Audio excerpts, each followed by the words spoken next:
So the two ways to manage a risk is one, security, what you can control, decrease your exposure to the risk, and two, insurance, transferring the risk on what you can't control.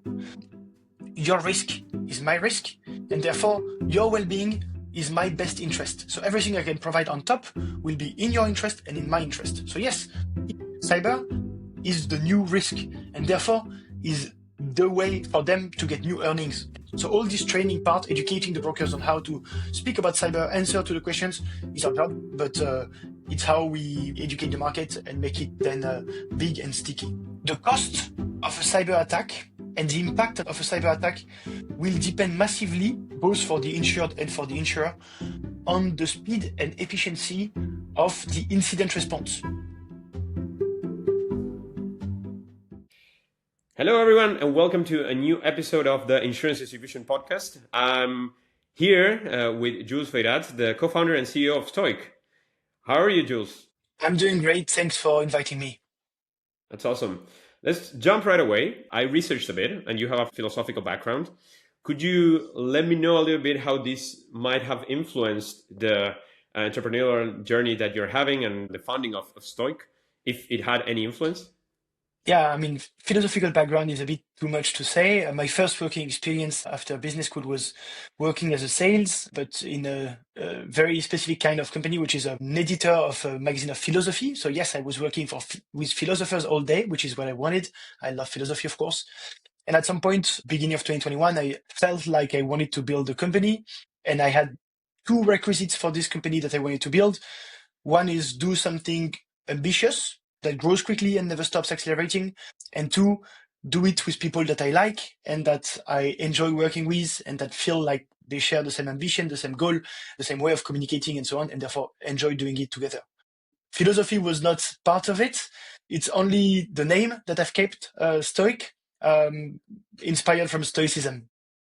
Yeah, that's what I got. So if you need to define Stoïk right now, would you consider it an insurance company, a technology company, something in between? Maybe it would be great if you can define it in your own words. Yeah, let me stick to philosophy then. Our job with Stoic is to help small, medium companies handle their cyber risk. What we do is cyber risk for SMEs at scale in Europe. When you want to handle a risk, Stoicists would say you have two things to consider: what you can control, on which you can act, and what you can't control, on which you have to accept that you have no leverage and that you should accept to transfer. So the two ways to manage a risk is one, security, what you can control, decrease your exposure to the risk, and two, insurance, transferring the risk on what you can't control. Stoic is doing both. The first thing we do is insurance, providing cyber insurance to SMEs so that they can transfer the risk. And second, cybersecurity, help them mitigate the risk continuously. So in the ideal world, if Stoïk is super successful in mitigating the risk, you will not need your insurance coverage. But this is how you've managed the full cycle. Like, problems do happen, although you can manage it up to 100%, right? Yeah, 100% doesn't exist. There's never zero risk. You have to do your best to avoid claims in insurance. But that's what is beautiful about this business. The two things that made me go into this area was, one, I'm deeply convinced that SME cyber risk is a long-standing topic. Unfortunately, for our economies, cyber risk is going to be a growing risk. SMEs get attacked all the time, so I'm convinced that in 10, 20, 100 years, we'll keep speaking about it. But two, the approach that I told you, combining insurance and security, is beautiful in the sense that it aligns the incentives. What we do is start with insurance and say, I'm insuring your risk, so if anything happens to you, I'm handling your incident, your cyber attack, and I'm paying for your loss.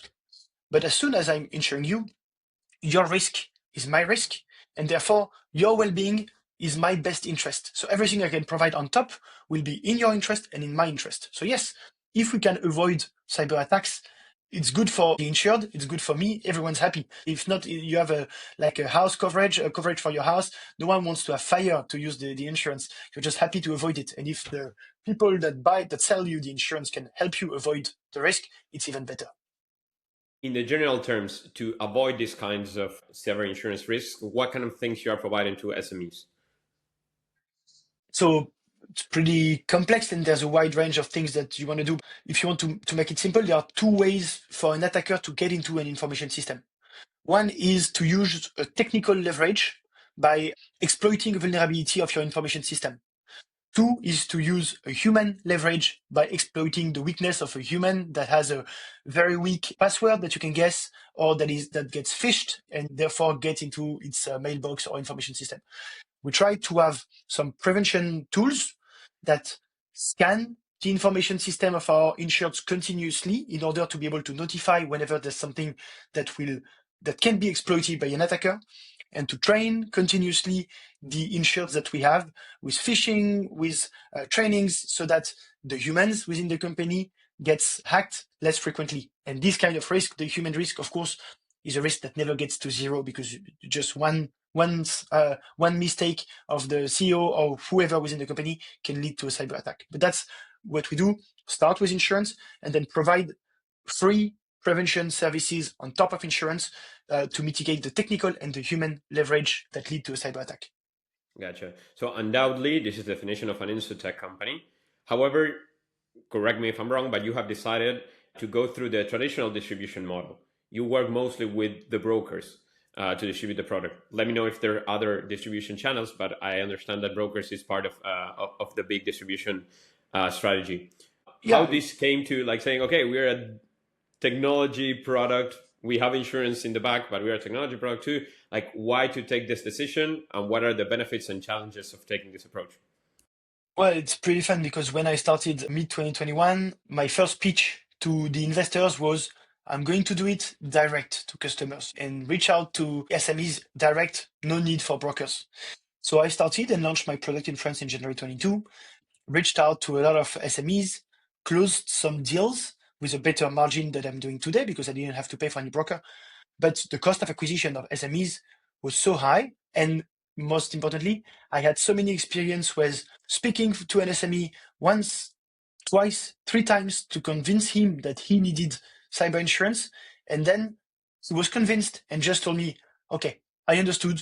I need this cyber insurance. Let me speak to my broker. And that's how I understood that there was no way to get around brokers. And in the end, more generally, we've kept two distribution channels, brokers and direct, for a few months.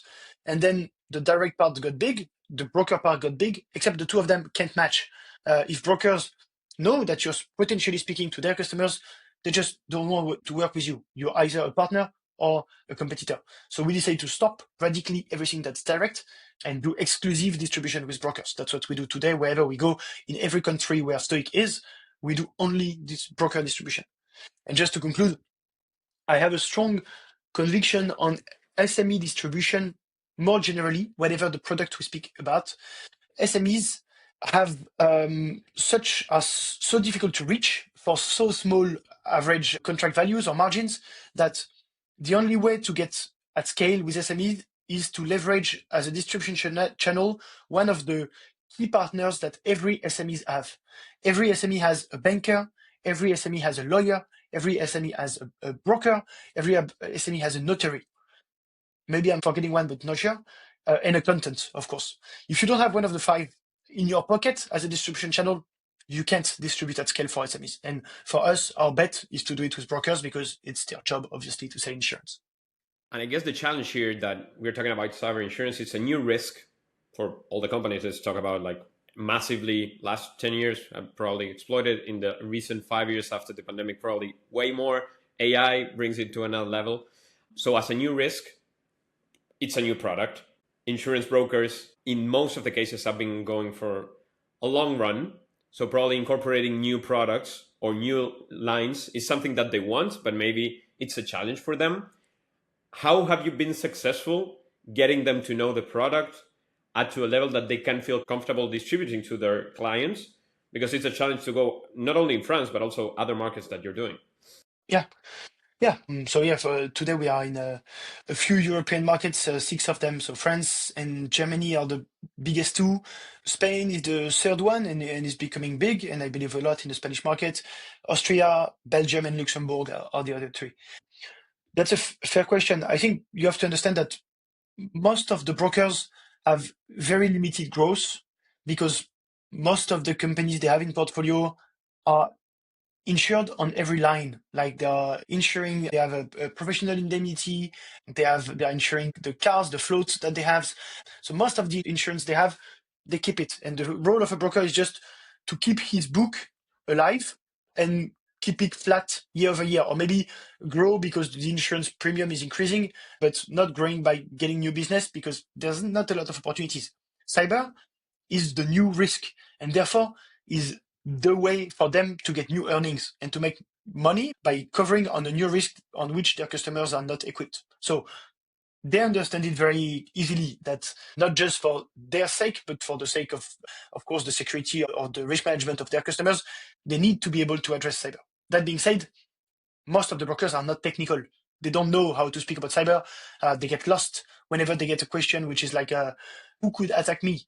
And what we did since the beginning with Stoïk is try to spend a lot of time training brokers, explaining to them, like helping them answer to the most basic questions. We give access, for example, to brokers to the calendar online of one team within Stoïk in each country, where they can invite someone from Stoïk to the meeting they have with their customer so that they don't feel lost with their customer. It's still their customer. We come as the experts that just explain. We do it usually once, twice, three times with the brokers, and then the brokers feel, okay, I can do it by myself, and they don't take our time.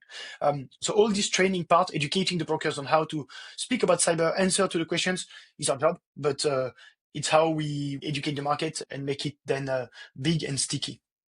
So probably this ability to be very close to them in reality, not just in the in the theory, but in the reality, and also the technology platform are edges towards competing to the incumbent carriers that already have been providing them services and now cyber insurance to these brokers. What are other edges that you would say that are very important for Stock to be competitive in markets of incumbents?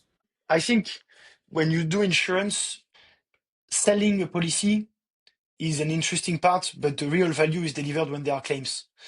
And that's where the biggest difference is made. Let me explain.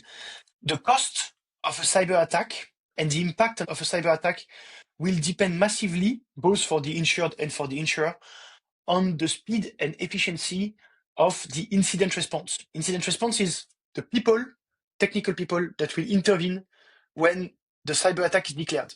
So we, Stoic, for example, receive maybe 3 calls a day of companies that we insure that get attacked. Okay, how much it will cost them and how impactful will be the attack depends a lot on how fast and efficient are the people that intervene. One thing that we did, and that we are still so far the only ones doing in continental Europe, is internalizing that team. So we've built a team. These are certainly the most expensive people within my team, the most experienced. We've built a team of people that speak French, German, Spanish, Dutch, that pick up the phone 24/7, even Saturday night, 4 a.m. you can try. And whenever there's a claim, just intervene as fast as they can, because in the end, it's our biggest incentive that when there's a cyber attack, we control it as fast as we can to make sure the cost of the attack is not too big. Versus what all the incumbents do. Of course, the incumbents, when you're AXA, your AIG, your Chubb, you don't have the people or the ability to attract the people that have a cybersecurity expertise. So you outsource it. But when you outsource it, the people that intervene as the third party is maybe technically very good, but their incentive is to charge as many human days of work as possible, not to make the intervention as fast as possible. And that makes a massive difference, that when you have some scale, insureds, SMEs, and brokers feel massively, which is the experience of a company that has a cyber attack with Stoic is massively better than the one that any incumbent can propose by sending out a third party that doesn't want things to be efficient, that doesn't want to solve the crisis in 10 hours, but wants in the end to do it right, well enough, but of course, charge human days of work. That makes a lot of sense. Let me jump, considering that we are in the last piece of that conversation, into what the future of this distribution would like in terms of the product distribution. We're talking about brokers. So in a nutshell, are trusted advisors for the companies when they need to evaluate how to cover the best that risk that they maybe don't even know how much of a risk is. So assessing the risk and getting the right product for that. We're talking about a trusted advisor here. would you think the role of this trusted advisor will becoming more digital in terms of having AI interactions that are able to judge our risks and also recommend us? Or would you rather say that the brokers would empower themselves with AIs to be more efficient in this role of trusted advisors? Like, what would you guess?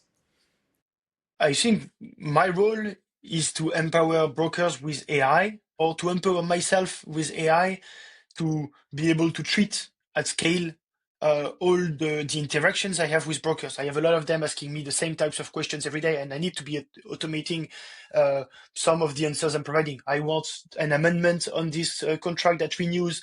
I want to change or to add a new policyholder to the policy, whatever.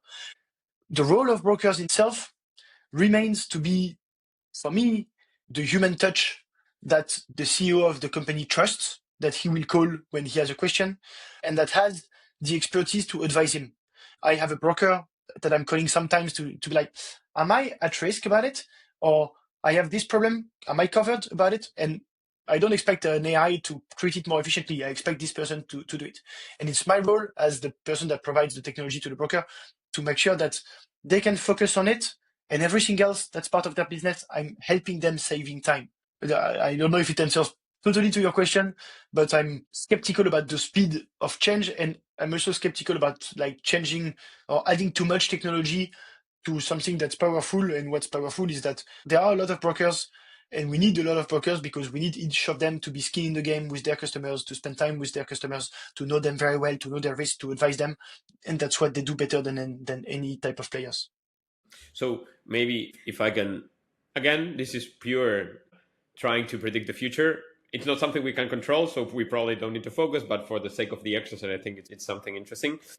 Based on what you just said, it is more likely that the human touch, at least on the SMEs level, of having someone for you to trust your risk coverages is likely to remain in the next years, although the technology capabilities is there to do it by itself, is likely to remain as a person. But then probably this person has to be way more specialized in all these new upcoming risks that are happening. So probably they need to spend less time on some bureaucratic manual work that they don't bring a lot of value to the customer. But then, yes, in these kind of conversations, I'm being their trusted advisor. Would you say something like that makes sense? I mean, the more technical the broker is, the better he is. And so for us, the role of educating brokers on cyber risk is an ongoing topic. And for them, pretty sure, I don't know exactly how the time of a broker is spent, but I'm pretty sure they spend 50% of the time on really manual bureaucratic tasks. And the less they spend time on it, of course, the more they have time to just do what they are the best to do, which is being the specialist advisors of their customers. And we don't want to, I mean, we are specialists, but our mission is to empower the brokers to be specialists for us in our name to their customers. Gotcha. And to finalize, we're talking about the broker. There are other partners that SMEs might have that could potentially have an angle towards distribution in terms of cyber risk. One that comes to mind is the companies that specialize in cyber capabilities. So basically, your technology provider that would be able to bring you in the right capabilities for you not to be attacked or to minimize the amounts of attacks that you have. And the other one is, maybe from another angle, the bank that you have a relationship with. These are two potential channels for cyber insurance products. Would you suggest these are real channels that would compete with the brokers? Some of them yes, some of them not, considering what competitive landscape the brokers will be having in the near future. Yeah, I mean, first, regulation is made in such a way that if you want to sell insurance, you have to be a broker. So in the end, there's no way around. You have to have the broker license if you want to be a broker. For example, I have a very strong partnership with a bank in France, BNP Paribas, I think the largest one in Europe. But at first, when in 2022, we already had this partnership, and what they were doing is sending me leads that they have that my team was converting direct. And I stopped when I decided to stop direct and told BNP, if you want to keep going, you have to be the broker. You have to get the license, and you have to be the ones that we keep training, but as we would do with any broker of our portfolio. And that works super well. They have built an entity dedicated to being a broker agency and selling cyber insurance with Stoïk. So it means they believe a lot in it. and they are just a competitor to the brokers, but they play with the same rules. They are a broker. For cyber companies, yeah, same. I've tried partnerships, but all the time, what the most they can do is suggest to their customers to get cyber insurance, not sell it because they are not brokers. I don't know if the regulation is exactly the same in all countries, but I'm pretty sure it is. And for cybersecurity specialists to become a broker, I mean, being a broker is not that easy. You have to be an expert on advising what's in the wording, what exactly is covered, what is not. So it's not the same job. So all in all, I'm like, there could be direct competition. I don't think it is. Bank competition is real, but it's because they are able to act as brokers.